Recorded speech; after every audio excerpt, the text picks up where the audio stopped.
Hello po sa inyong lahat. This is Lee Eugene from South Korea. Meron po tayong isang kababayan natin na hindi ko masasabi kung hinaharas ba tawag po do'n, pero pinuntahan po siya ng pinagkakautangan niya do'n sa kanyang company. As in maghapon po siyang nandoon sa company.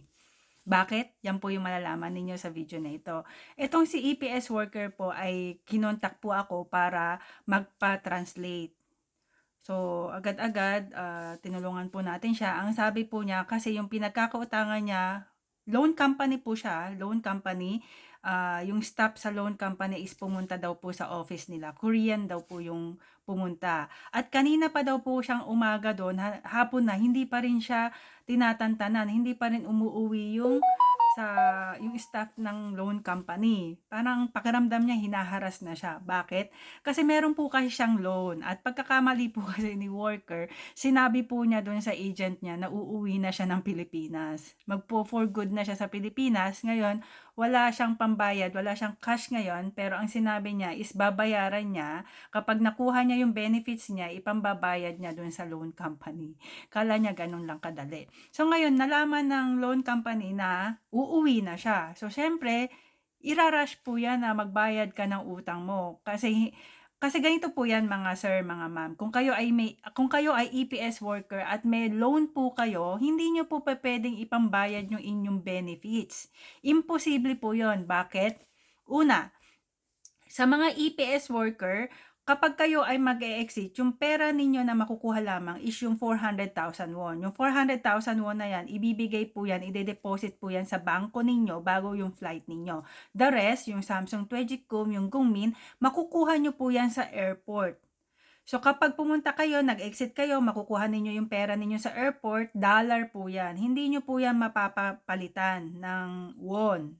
Or kung meron man, kasi yung tinulungan ko hindi namin siya napapalitan ng won, mahirap siyang papalitan ng won. So kailangan niyang iuwi yun ng Pilipinas, sa Pilipinas niya ipapalit, tsaka sa Pilipinas niya ipapadala papuntang Korea.